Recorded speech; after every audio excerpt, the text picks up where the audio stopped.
All right, this is a wonderful question. It's actually 2 questions, which is great. Rule with the work mat. Some call it a rug, some call it a mat. I call it both at times. The whole point is, let's say this is my rug. Everything is supposed to stay on my rug. There are times it falls off the rug. That's okay. We just go over to the child and I say, hey buddy, I noticed your work is off the rug. Can you move it back on? Or I noticed your work is off your work mat. Can you move it back to your work mat so it's safe? Move it back on. The point of the work mat is to represent the child's own personal space. So this is their area. This is for their work. They have the option to either sit at a table or sit with a rug. Of the work mat is to give a clear boundary of space for the child to work.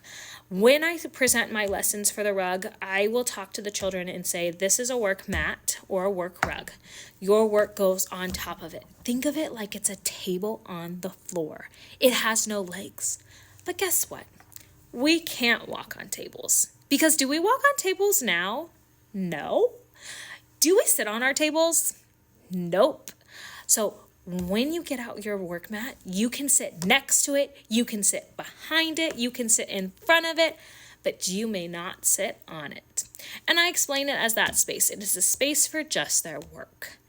Then there are times, I see a friend that walks across it and I say, oh no, I just noticed you walked on that rug or that mat. Oh, can you show me how you're supposed to walk around it? Maybe you can walk so silently, no one will hear you. And I try to make it fun when I explain that, there are times we mess up and that's okay, but let's see if we can do it the right way.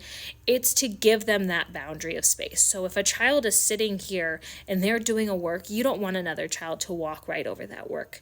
You want that child to understand that this is a boundary I may not cross. I need to go around it. There are also times where you have rug after rug after rug after rug in the room, and you have to kind of play like a little Tetris to go around them. And that's okay too. It's usually when my class is working really hard, which I love to see, that there are just rugs everywhere on the floor. Sometimes children lay down on the floor, and that's okay with me because they're still working and getting out those wiggles. A lot of the work Maria Montessori created was for that child that couldn't sit still, that just needed to move. And there are many works in here that allow a child to move consistently while working. There are even works that take so long because you have to constantly take one thing out at a time rather than taking it all out.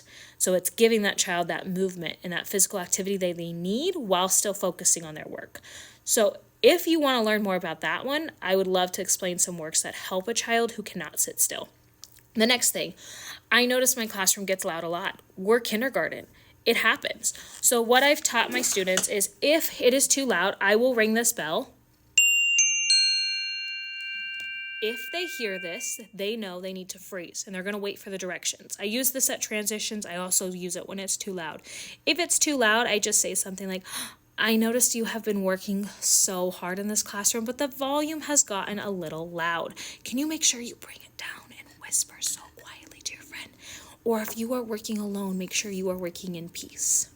And I just remind them that way. There are times that I may be in a lesson and I've noticed it's gotten really loud and I make eye contact with another child who also can tell it's really loud, and I just look at them and go, and they look back at me and they go, and they know that means they have the turn to come ring the bell and they get to tell the classroom it's too loud. So that's how we use a bell in our classroom to work on our volume and make sure we are staying quiet, as well as the work mat. If you have any other questions about this, ask me again. I'd love to answer.